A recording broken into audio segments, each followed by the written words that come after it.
normally draw large crowds.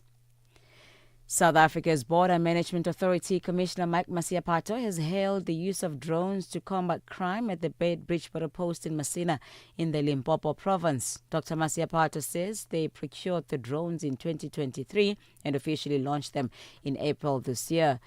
Bridge Border Post is one of the busiest ports of entry with a large number of reported crimes involving the smuggling of goods, corruption and illegal immigration. Masiapato was speaking during a launch of the campaign to curb fraud and corruption at the Bridge Border Post. That before we even had drones and before we came on board as the Border Management Authority, just on the corridor, on the N1, around, for example, Makado or around Polokwane, for instance, you will find that the police will intercept a bus having something like 60 passengers. And out of the 60, there will be around 50 without documents at all. And I think you will remember those incidences. There used to be a lot of them, almost every weekend. And now you can ask yourself, what happened to those instances? It's primarily because now with the drone, when we deploy it on the air, we are able to see when the bus arrives, even on the Zimbabwean side.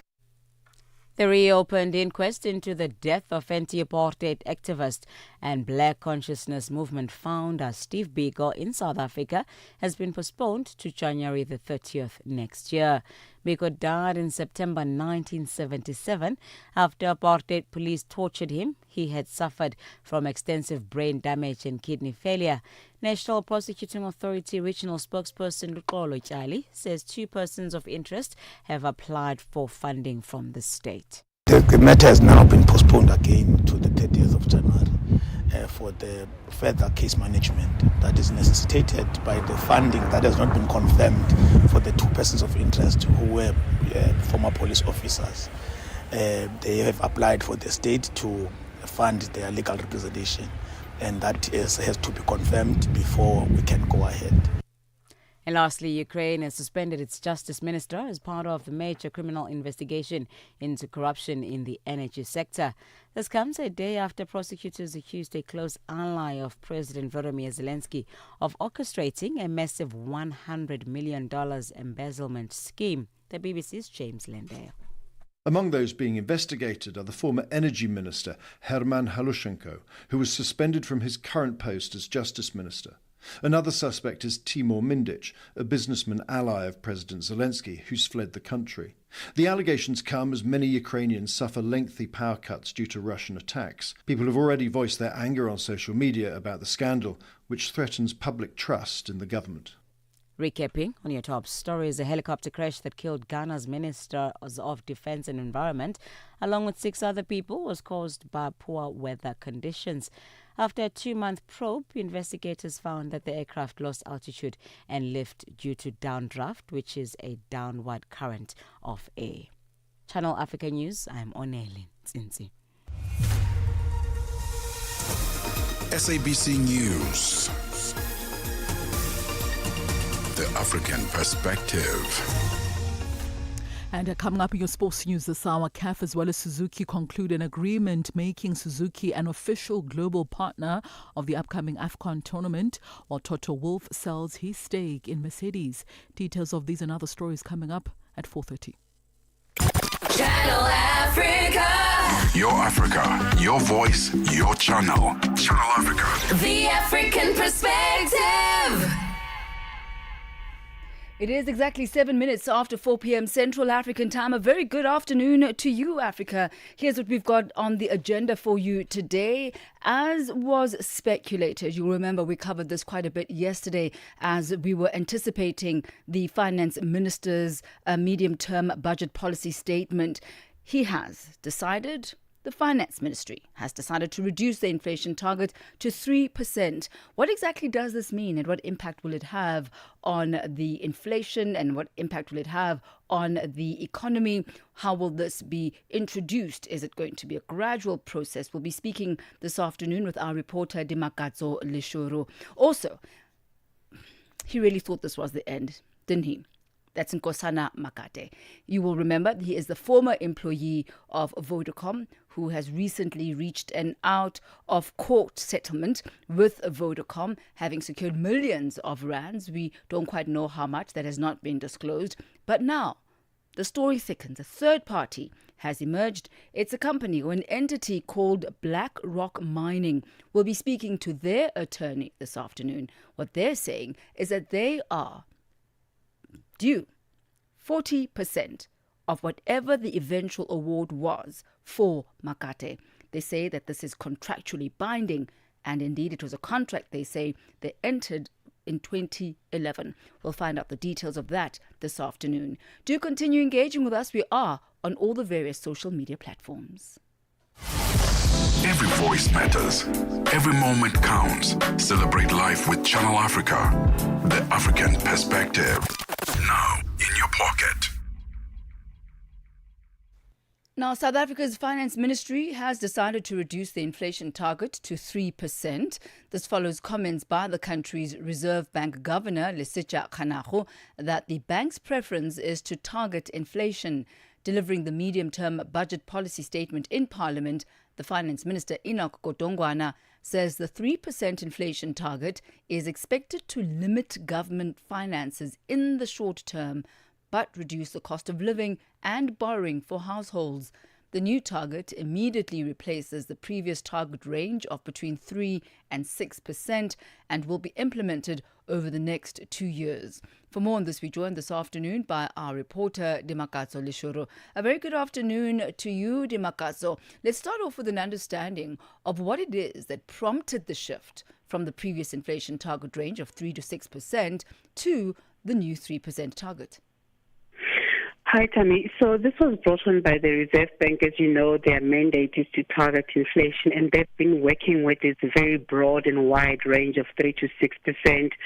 We heard the Reserve Bank governor, I think, a few or 2 or 3 MPC meetings ago, saying that the bank has now decided to reduce the target for inflation, and that was brought about by the fact that South Africa's inflation, CPI headline inflation, had gone down to below 3%, and he was saying that it is an ideal time to reduce that and to sort of bring the cost of living down, because you know what a high inflation means, in terms of general prices, but also in terms of interest rates, because there was complaints about the fact that we have very high interest rates. But, the bank was worried about the impact of things like the tariffs, which have caused a lot of uncertainty in terms of the inflationary impact of it into the economy. So the point of it was is to bring down prices over a period of time. And talking about that over a period of time, the minister says that the new target will be implemented over the next 2 years. What does this mean? That it will be implemented gradually, or it will be implemented in the next 2 years? Well, he did say that the target is dropping immediately, but there are a lot of factors that are involved in this that are impacted in terms of whether it's debt and how they budget the spending. One of the points that he was making was that we are at a point where we need to increase revenue or increase taxes. So whatever, but remember our government, they have what they call a medium-term framework, fiscal framework. Today was part of it. He was stating policy over the next 3 years. So the policy is not for a single financial year. It's usually over 3 years. So that will happen, on all those plans that they have in terms of expenditure and investment and all the things that they have to invest in to improve the country's economy. It talks to a 3-year cycle. So the implementation of the target, while it is immediate, it will obviously have a lag effect and will take effect over 2 years because of the planning that is around 2 to 3 years. Let's get now, Dimakatso, into the details of how this is actually going to impact the consumer, how it's going to impact business. How will a lower inflation target affect things like the borrowing costs, wage negotiations, consumer prices, and also investment decisions? So, I mean, essentially for consumers, Thami, you would know that we've seen, for example, food prices, skyrocketing post-COVID and post the bird flu and all of the events that have happened and the war in Ukraine that have impacted, prices of oil, of all the stuff that we as consumers, use. We've also seen prices increase in terms of electricity prices, in terms of water and all those things that we need and use in our households. So the reduction of the target means that the Reserve Bank, instead of targeting, remember the target range, even though it's 3 to 6%, the previous one, they were targeting 4.5%. So now, if inflation was below 4.5%, they would not increase interest rates. So this means that they will now target 3%, meaning that prices will have to be really low for them to increase or for them to cut interest rates.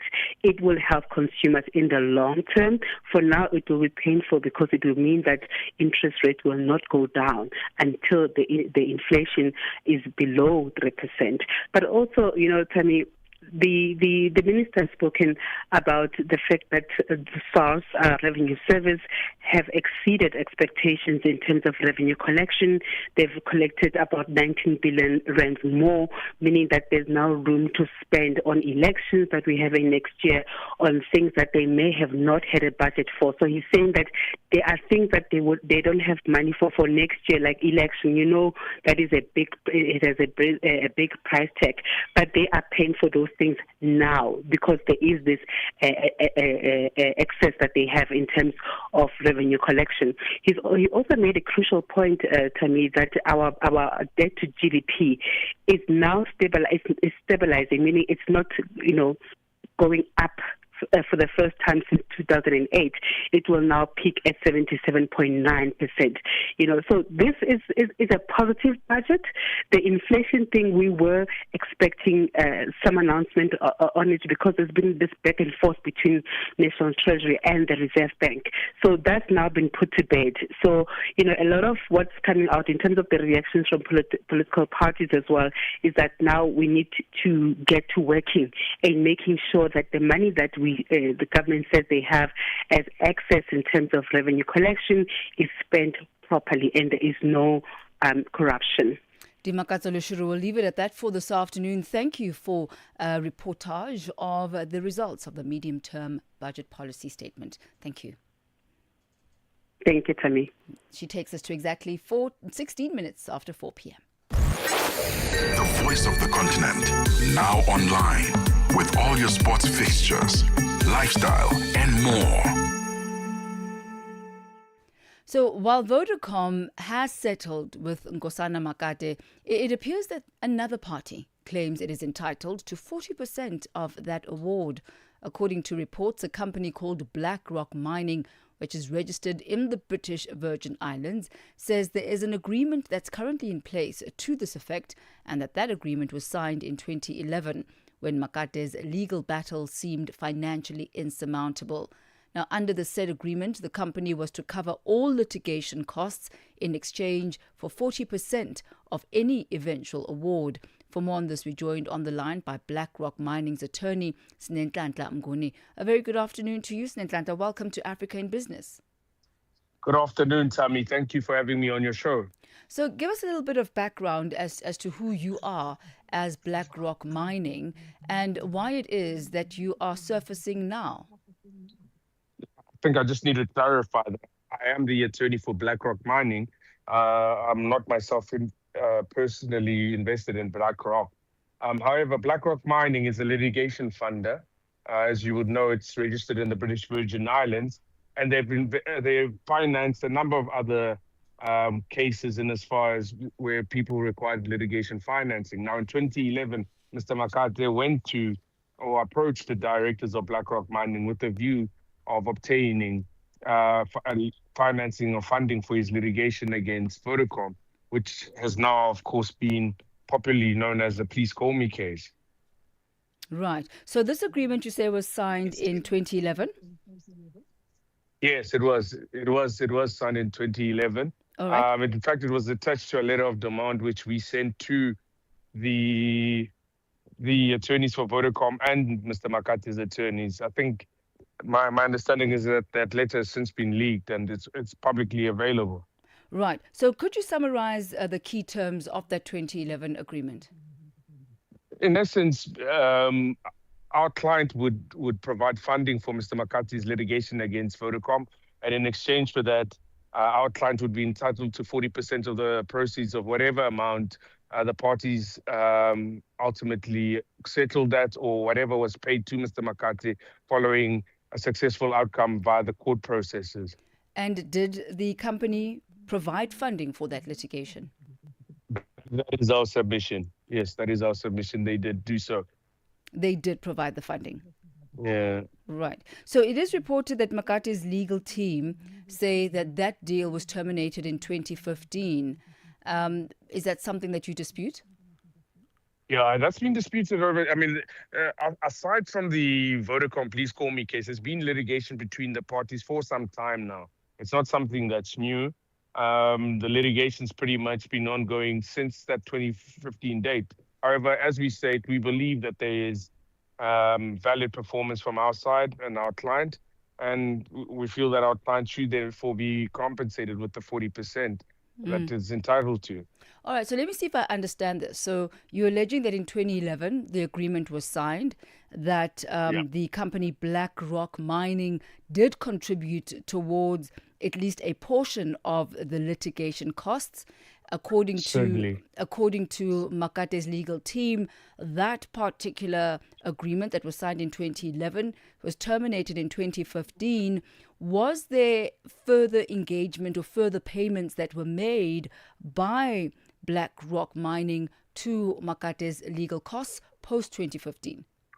There was definitely further engagement. There was attempted to make payments. Of course, there were issues. The matter is quite complex and it's very difficult to encapsulate in such a short period of time. But our submission is that our client was in essence forced out and denied the opportunity of performing in terms of the agreement. And that was done strategically by parties. And we're not saying necessarily that it was only Mr. Makate's doing.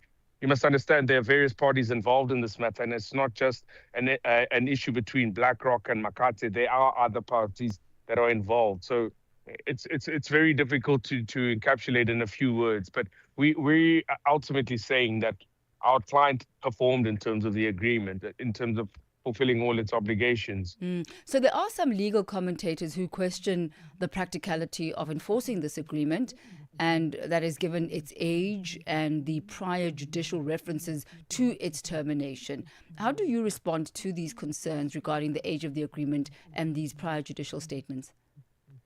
Oh, but the age of the agreement is irrelevant here. I don't know how the age of the agreement has any relevance. It's not like you can argue prescription, because an agreement is only terminated once all its obligations have been fulfilled or extinguished, or alternatively, if in terms of a termination clause that is cancelled. So the age thing is irrelevant and nonsensical. In as far as sorry, I missed the second part of your question. It was around the judicial statements. Oh, no, sorry. You mentioned the 2015 termination. Again, like we say, that's in dispute. There's been various ongoing litigation processes since then. There's been arbitrations and so forth. So that's a dispute. It's not something that's factual. It's not like there's a court order which has found that Mr.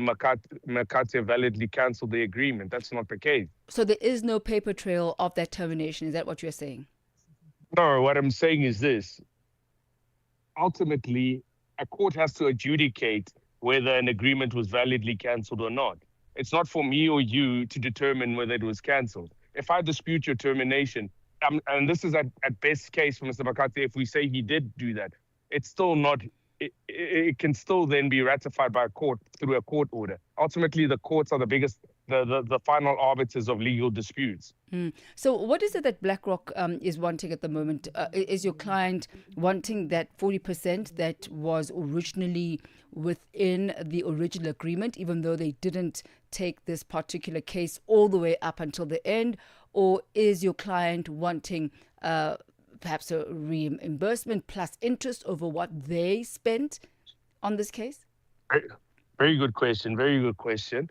So ultimately, my client argues that it was constructively impeded from performing in terms of the agreement for whatever reasons the parties sought to obtain. And ultimately, we initially laid out millions of rands in order to fund this litigation. And I think my client's biggest concern and bone of contention is that at some point parties saw that there was a fortune to be made, and they elected to eliminate my client from benefiting from this agreement, wherein my client had acted in good faith to, lend money or fund the litigation case of Mr. Makati at its inception. So is the crux of your case being forced out? Yeah. Right.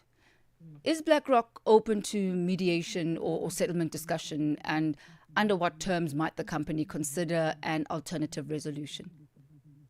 Look, ultimately, I'm not the spokesperson for BlackRock. I'm the attorney for BlackRock. So I would be speaking out of turn in as far as mediation and settlement. But certainly, knowing the clients that I do have in BlackRock, they're reasonable people. So I don't think I'm speaking beyond my mandate in saying they are open to some sort of a sit down and a discussion with Mr. Makate to see how we can find each other with regards to resolving this matter going forward.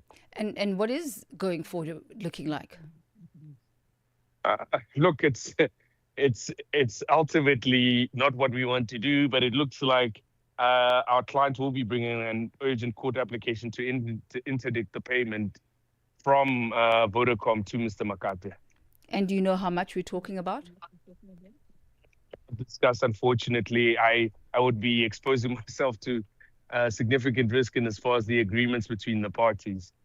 But do the parties know, as in does your client know what the figure is? My client doesn't know, and we haven't ventured to establish that amount as of yet, because we understand, of course, and we've been advised via correspondence from the attorneys of Vodacom and Mr. Makati that is subject to a confidentiality clause in the agreement. So no, not at this stage, but it's something that we intend to uncover through the various court processes that we intend issuing. All right. Well, thank you so much, Mr. Snenhlanhla Mnguni. We'll certainly be keeping abreast of developments on this case. All right. Thank you very much. Thank you, sir. That's Ciao. Snenhlanhla Mnguni. He is the attorney for BlackRock Mining. Africa Update on Channel Africa with Lulu Kabu. Mozambique's opposition leader Venancio Mondlane has been charged with incitement to terrorism and disobedience. He faces a total of 5 charges. The charges relate to post-election violence that left hundreds of people dead. What punishment is he looking at? The most severe charges are 2. One is incitement for terrorism, and also is being charged for mobilizing people for terrorism during the protests. These charges are really serious and severe. If he is condemned, is found guilty, he could serve 10 years plus years in jail, meaning that he would be banned from political participation, mainly for the 2028 and 2029 electoral cycle. The director of CDD, the Center for Democracy and Development, Adriano Novunga. Africa Update with Lulu Kabu, 12 to 1 p.m. Central African Time. Connecting Africa to the world. Africa in Business with Thami Ngubeni brings you the latest insights on Africa's economy. It is 27 minutes after 4 p.m. Central African Time as we take you to Nigeria now, where a number of Nigerian banks have collectively earned approximately $19 billion, and that is in interest during the first 9 months of 2025. The increase was largely driven by the high interest rate environment that has defined the country's monetary policy in the recent years. Among the top performers are Zenith Bank and First Holdco. They showed the strongest year-on-year growth momentum. Zenith Bank recorded the largest absolute increase of about 793.84 billion naira, That's $551 million, while First Holdco recorded 659.37 billion naira. That equates to $458 million in earnings. For more on this, we joined on the line by Shiabu Idris, economist and managing director at Timeline Consult Limited. Good to be talking to you once again. A very good afternoon. A very good afternoon to you, and thanks for having me. So what do you believe, Idris, to be the primary drivers of this jump in interest income in the first half of 2025 by these banks? Well, I think before we go to that, let's go on to a bit of a trajectory, the history line.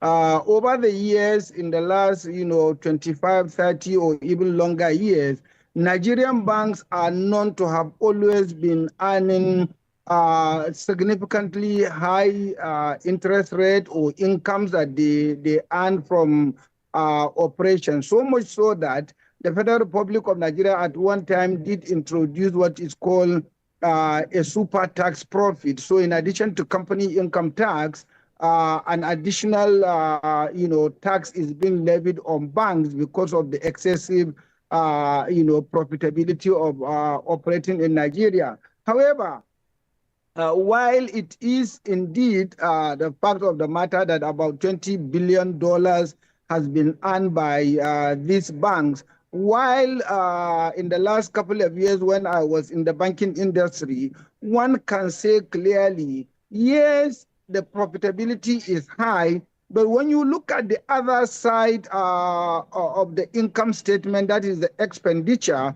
Nigerian banks do pay enormously trying to sustain their operations.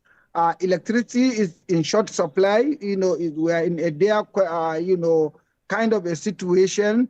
The interest rate, yes, is high. However, the delinquency on as far as the risk assets are concerned, meaning bad debts that these banks need to cover, is also usually very high. So by the time you juxtapose the cost of operation vis-a-vis the delinquent debts, you realize that such profitability is nothing to write home about, because you will see that even in the payment of dividends, these banks aren't paying as much as the way and manner we see them earning these huge profitabilities. Right. So, Shabu, how sustainable is this increase going forward? And this is especially in the context of anticipated interest rate cuts.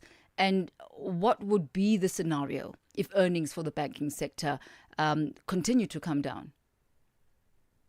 Well, if you look at the interest regime in Nigeria in the last, say, 24 months or maybe slightly longer, you realize that inflation has been fairly high. We are recording a period of 36% inflation. And at the same time, interest rate, of course, naturally will be high because the regulator, the monetary policy regulator is trying to make sure that we sustain a real interest rate as opposed to a negative interest rate regime. But right now, we are having a bit of a nosedive. Glory be to God, due to the efforts of the government, that inflation is coming down. So obviously, interest rate will also head south, meaning it will come down.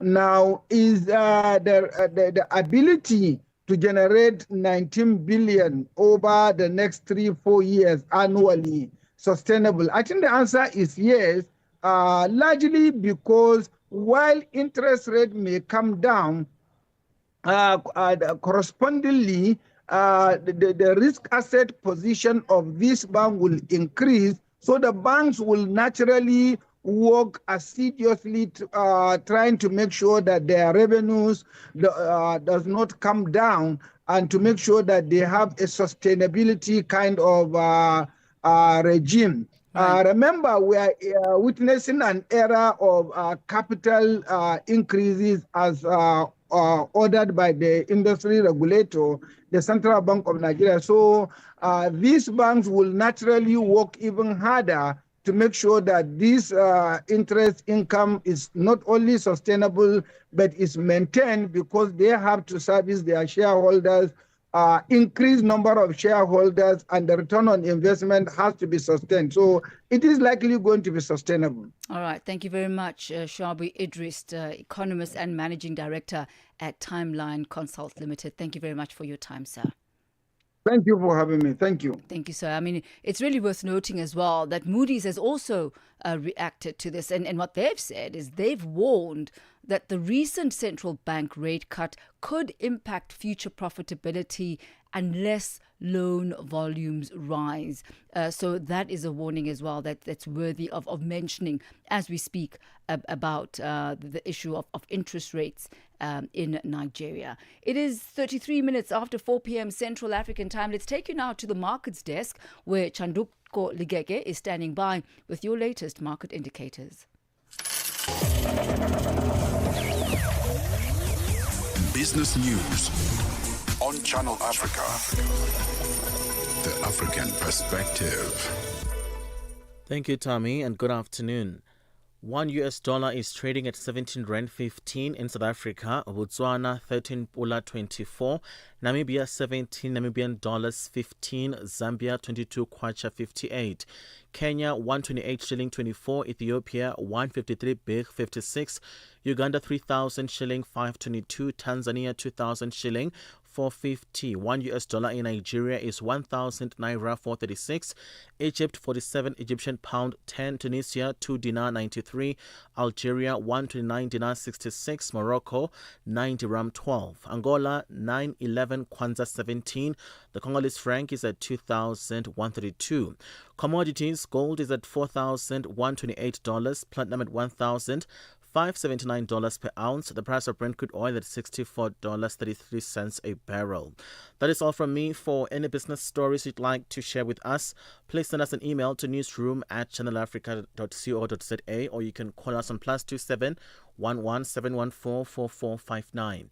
For Channel Africa Business, I am Chanduko Ligege. Business News on Channel Africa. The African Perspective. And for the latest from the business of sport, a very good afternoon to you, Mosebudi Makura. Sports on Channel Africa. The African Perspective. Thank you so much, Thami. A very good afternoon once again from the Sports Desk. So the Confederation of African Football, CAF, as well as Suzuki Motor Corporation have concluded an agreement making Suzuki an official global partner of the Total Energies CAF Africa Cup of Nations tournament in Morocco, as well as the Total Energies CAF Women's Africa Cup of Nations tournament in Morocco of next year. The agreement was signed in Japan on Tuesday by the CAF General Secretary Vernon Mosengo Omba, as well as UC Kato, who's the Managing Officer, Executive General Manager, Automobile Marketing of Europe, Middle East and Africa for Suzuki Motor Corporation. So under this agreement, Suzuki will serve as the official global partner for 4 major tournaments. That is the AFCON tournament, the men's tournament later on this year, actually next month in Morocco. There's also the CAF Women's Africa Cup of Nations tournament in 2026, the CAF Champions League in the 2026-2027 season, as well as the CAF Confederation Cup in the 2026-2027 season. Well, South Africa's Deputy Minister of Sports, Arts and Culture, Peace Mabe, has described the recent budget cuts as a thorny issue that continues to negatively affect sporting federations across the country. Mabe revealed that the ministry is now open to reviewing the current budget cuts after hearing detailed presentations from the affected federations. She said a final decision will be made only after the department has engaged with each federation individually. We are engaging with different federations. They are presenting their year plans to us and their finances to the ministry. And after that, we will review the cuts. Of course, others, we have been supporting also their other programs, irrespective of the fact that we've cut the budgets. On to this now. Toto Wolff is in advanced talks to sell part of his shareholding in the Mercedes Formula One team. Now, the value, or rather the deal values Mercedes at $4.6 billion, a record for a Formula One team after McLaren were valued initially at $3.5 billion in a change of ownership structure in September. Now, Wolff, who owns 1/3 of Mercedes, would sell a shareholding in the region of 5% of that share. The 53-year-old would also stay as the team principal and executive of the team if the sales go through. The deal was first reported by Sportico, and BBC Sport has independently now verified the information of the story. The other shareholders in the team are Mercedes as well as chemicals giants Ineos, who each own 1/3 of the company. Mercedes said they will also not be making no comment on this issue. The governance of the team will remain unchanged, and all three partners are fully committed now to the ongoing success of Mercedes-Benz in Formula One. Now, the deal would also represent a significant increase in the value of Mercedes Formula One since Ineos bought a stake of $218 million back in 2022. The rise also reflects the growth in valuations of Formula One teams in the past few years as a consequence of the increasing appeal of the sport around the world. Now, this was also seen in the success of Formula One movie starring Brad Pitt, which was released just last year and had grossed more than about $630 million at the box office. It was Pitt's most successful film and most successful sports movie in recent history. And finally, President Donald Trump pardoned Major League Baseball legend Darryl Strawberry, who had pleaded guilty to tax evasion 3 decades ago. Now, Strawberry is an 8-time MLB All-Star who helped take the New York Mets as well as the New York Yankees to the World Series championships. He pleaded guilty back in 1995 to 1 count of tax evasion for failing to report tens of thousands of US dollars of income to his federal returns. Now, Strawberry is the latest high-profile figure to receive clemency from President Donald Trump. Just last month, the president commuted the prison sentence of disgraced former Republican Representative George Santos, who had pleaded guilty to charges of wire fraud as well as aggravated identity theft. Well, that concludes your sports news this afternoon on Channel Africa. For any sports stories you'd like to share with us, send us an email to newsroom@channelafrica.co.za. Give us a call as well on +27 11714 4459. For Channel Africa Sport, I am Musibudi Makura. Sports on Channel Africa. The African Perspective. Nkhanza zokhudza amuna ndi azimayi kapena kuti gender based violence GBV zikuwononga mioyo komanso kuphwasula midzi. Zikuchitika m'manyumba, m'masukulu, malo ogwirira ntchito ndipo kwambiri mwakachetechete, koma sizikuyenera kupitirira. Mukazimva yankhulani. Ngati mwakhuzidwa, funani chithandizo, chifukwa kusachita chilichonse sikuthandiza. Mverani kuma wireless onse 14 a SABC kuchokera lachitatu pa 23 mwezi uno wa Julai kuti mumve zokambirana, malangizo, masewero, zionetsero za maphunziro ndi mafunso okhuza nkhanza za amuna ndi azimayi ndi akatswiri, anthu opulumuka ku nkhanzazi, kukhazikitsa lamulo komanso dziko lonse lokhuzidwa ndi nkhanzazi. Zonsezi pa wireless yomwe mumayikonda ya SABC. Imbirani pa nambala 0800 428 428 kuti munene za nkhanzazi kapena kupeza chithandizo. Nkhanza zokhuza amuna ndi azimayi zimatha ndi inu. Uthenga ukufikani kuchokera ku SABC. Stay ahead with Africa in Business, where Thami Ngubeni unpacks your go-to source for Africa's economic trends and development. It is exactly 4:42 Central African time. Thank you to Chanduko Ligege and Musibudi Makura. We turn our focus now to the G20. We know that from the 22nd to the 23rd of November, Nasrec will be abuzz with the very much anticipated G20 summit. Now, the Africa CSO G20 Climate, Energy and Sustainable Finance Group has called for an end to fossil fuel subsidies. This was at a press briefing held on Wednesday. The coalition of African civil society bodies focused on justice-centered policies. This is ahead of the first ever African G20 summit set to take place in Johannesburg. That is next week. Thami Ngubeni compiled this report. The virtual briefing focused on urgent policy action required from G20 nations ahead of Africa's first G20 summit to be held in South Africa. The Africa CSO G20 Climate, Energy and Sustainable Finance Group has made a call for debt justice and international financial architecture reform, among others.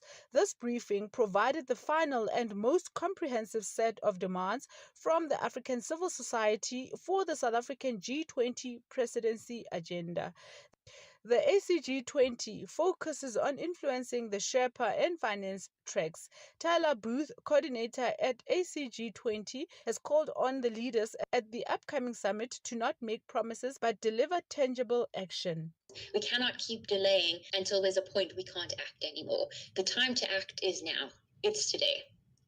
We're also calling that the G20 does not promise empty promises or false solutions. We need real promises, or not just promises, we need real action, actually. We need something that will actually deliver change, actually deliver the justice that we need to see across the world to tackle these challenges of inequality, of climate impacts, of gender inequality. Booth says as the ACG20, they are calling for an urgent end of fossil fuel subsidies as this has healthcare benefits. So we've got three key headlines. The first one is phase out fossil fuels, then adaptation finance now, and deliver on climate and sustainable finance. So under the phase out of fossil fuels, we would really like to see the G20 actually commit to ending fossil fuel subsidies. We've seen it in previous text, but there's no timeline.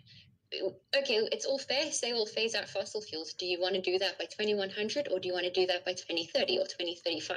We need to be realistic of what this climate crisis demands. It is also important to point out that there are significant health co-benefits of phasing out fossil fuels.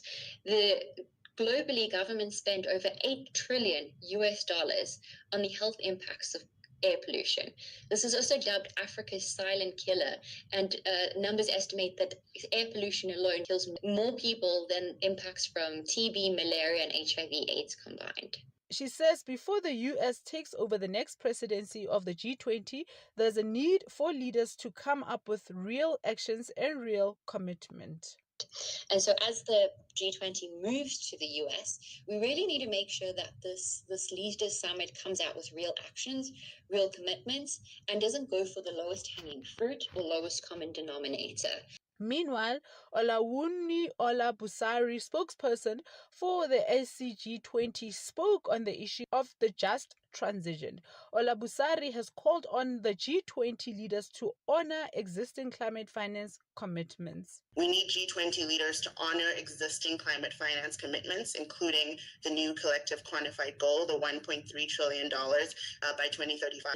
And we need leaders to expand adaptation finance with a prioritization of grant-based financing or concessional lending. Motlatsi Makhasane, who is part of the Climate Justice Coalition and spokesperson as well for the ACG20, spoke on the people's power in the just energy transition. Makhasane says African nations carry the burden of energy poverty. African countries still carries the bulk of global energy poverty, with around about 600 million people lacking reliable electricity or energy, and many countries really needing rapid investment to reach this universal access. For Channel Africa News, I am Thami Ngubeni in Johannesburg. Africa in Business on Channel Africa.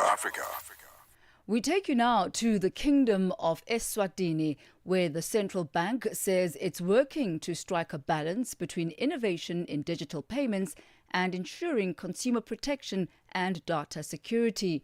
The bank also emphasized its commitment to supporting small and medium enterprises as well as the informal sector to help regulate and make the digital economy more affordable.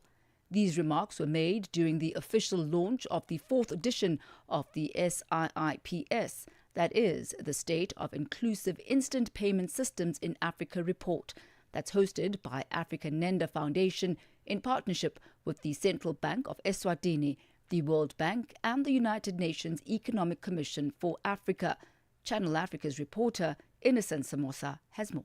Africa Nenda Foundation is an African-led non-profit that works with central banks and payment ecosystem stakeholders to accelerate inclusive instant payment systems across the continent. The foundation's Deputy Chief Executive Officer, Sabine Mensah, says digital payment systems are transforming the way people and businesses move money safely, quickly, and efficiently. Absolutely. I think digital payments are highway to enable individual and businesses to really participate in the digital economy, because especially on instant payment, regardless of what your activity is, there's always somebody you need to pay or somebody who needs to pay you in business. Also for remittances and even to support family members or community members, we all need to send money and receive money. The fact that we're able to do it instantly enable us to be more efficient. She, however, notes that the constant changes and market volatility remains a challenge when engaging with some African nations. Volatility of the changes in technology is really changed how central banks have to work nowadays. So we are seeing a lot of innovation. We are seeing changes in technology that are faster than the change in the regulatory environment. So it requires that regulators understand this new technology and are able to assess the impact of this technology, both from a risk perspective, but also from the potential of inclusion that this technology are bringing into the ecosystem. Zintle Moza serves as the project manager overseeing the partnership between the Central Bank of Eswatini and the Africa Nenda Foundation. This is an initiative by the Central Bank of Eswatini in partnership with banks, non-banks, and mobile money service providers to deliver this payments infrastructure for Eswatini.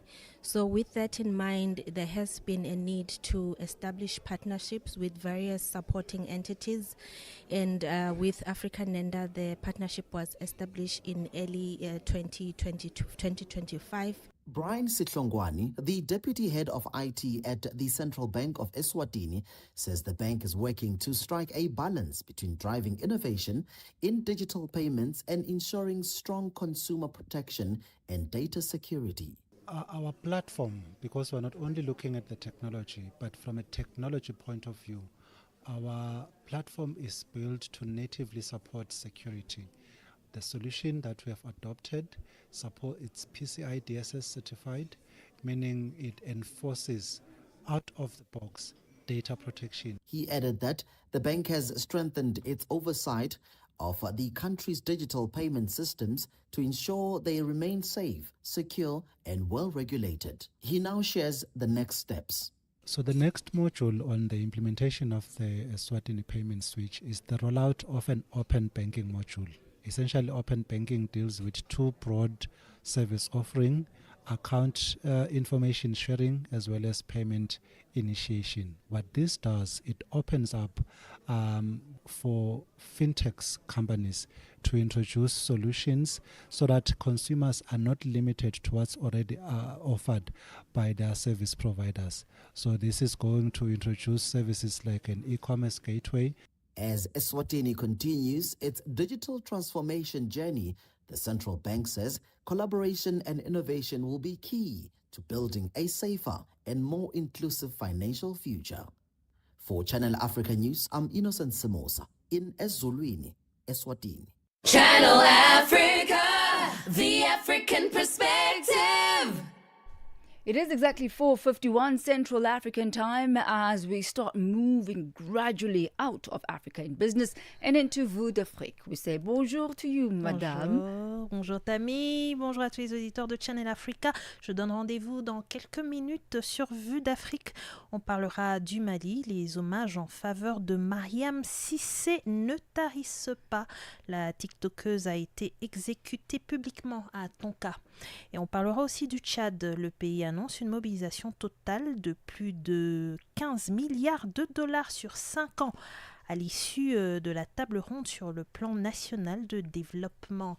Et c'est tout à l'heure les détails dans la grande actualité de Vue d'Afrique. Je vous donne donc rendez-vous dans exactement 8 minutes pour le magazine en français. Merci Thami. We minute left. That's Vue d'Afrique coming up in just a moment. The G20 Summit through African eyes, live updates, and expert voices only on Channel Africa. Now, ABSA Home Owners Sentiment Index, that's the HSI, for the third quarter of 2025 shows that women account for more than half of all the first-time home owner applications. Tsepo Mashashane, who's head of strategic positioning and partnerships at ABSA Home Loans, says it's positive to see more women stepping into home ownership for the first time. The index also found that South Africans still view property as a secure investment asset, and that's very key and a very key driver of positive sentiment and is stimulated by rental demand. To unpack the Homeowners Sentiment Index, we joined on the line by Tsepo Mashashane, Head of Strategic Positioning and Partnerships at ABSA Home Loans. A very good afternoon to you. Welcome. Good afternoon, Tammy. Thanks for having me. So, Tsepo, how has the trend of women in first-time home buyer applications changed over time?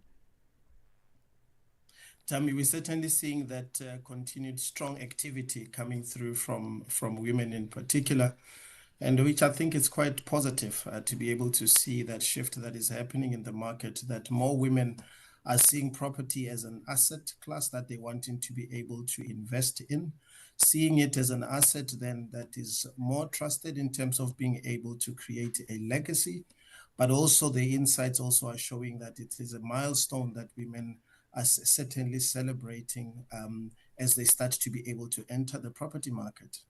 Does the sentiment index look into perhaps some of the driving factors that could have led to the increase of women wanting to own properties? Yeah, it's really out of what has come through. Most of the respondents really spoke about the fact that they're seeing property as that asset that almost accumulates in value over time. So as they're starting to be able to look at the long-term aspiration of wanting to be able to create legacy for their own families, hence more women wanting to be able to enter into this space. But of course, Tammy, I think if we think about the historical past that we have as well, where previously we know that women were not able to participate in this market. But with with the changes that we have seen in the last couple of years, that has really encouraged more women to want to be able to participate in terms of property home ownership. And what are the trends that are emerging now? We know that safety is, for example, a very big factor when looking for residential accommodation in South Africa. What has the index shown? What are women preferring to buy and where? Yeah, I think it's the very one that you spoke about. In fact, when we looked at the overall sentiment, one of the negative points that came out of the sentiment, the top three that came out, yes, one was the unemployment, second was talking about the uncertainty around economic factors, and the third one speaks to exactly what you're talking about, which has to do with crime. So crime is still one of those key factors that is top of mind for home owners, and hence then you would certainly find that there is then attempts to be able to start saying to those that are able to afford to be able to move into those spaces where there is more added security. And of course, those that are staying in the freestanding homes to be able to start thinking of alternatives of how they can then be able to include security measures in their own home. So it's certainly one of the top three factors that came through from the survey that we did recently. I know we're focusing, Tsepo, on the fact that more than half of the first-time home or home buyer applications are from women. But if we've got to look at this statistically, there are more women in the country than men. So is that really a factor, or is this a statistical conclusion that one could have come to despite what the results are saying? I guess it's more of the context of South Africa that is more important, which is why this then becomes a topical issue in the sense that we know that even in terms of the economy, we've seen with the changes that have happened, policy changes that have happened in the country a couple of years ago, that have started to be able to seeing more women participating in the economy. And all of these are factors that are really playing a part. And of course, to your point in terms of demographics that you're making reference to, those are correct. But I think it becomes a topical issue in the sense that those efforts in terms of being able to have more women participating into the economy are starting to come through as well from a property ownership perspective, which I think is good news for South Africa in the context of what you're saying, that we've got more women in South Africa, and naturally then we would need to be able to see that coming through the numbers, which is why then this shift, I think it's a positive shift, which can only bodes well then for home ownership in the long term as we see more and more of women participating in this space. And I'd like us to wrap up, with a focus once again on the demographics. What are the age groups that we're looking at for first-time home buyers? Is it younger women or older women are getting into the market for the first time? So we've certainly seen a shift that started to be able to play out. When we looked at the average age, in the last 2 years, it was sitting at around 38 years, and it has now reduced slightly to about 36 years, which is positive news to say that first-time home buyers are becoming younger.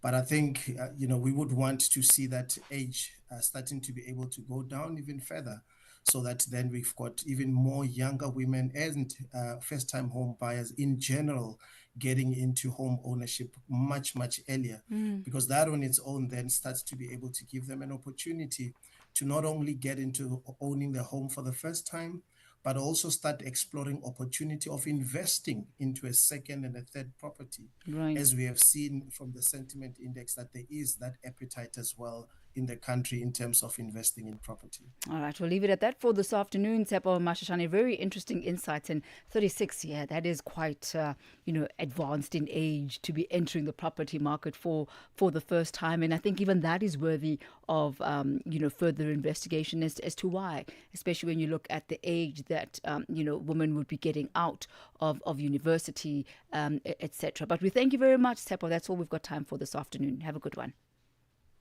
Thank you, Thami. Thank you. That's Tsepo Mashashane, Head of Strategic Positioning and Partnerships at Absa Home Loans. And that, Africa, is how we come to the end of Africa in Business this afternoon. It certainly has been a pleasure. Thank you to our entire team. Until tomorrow, give yourself a splendid evening further. I'm Thami Ngubeni. Vue d'Afrique coming up next. Vue d'Afrique, un magazine des actualités en français.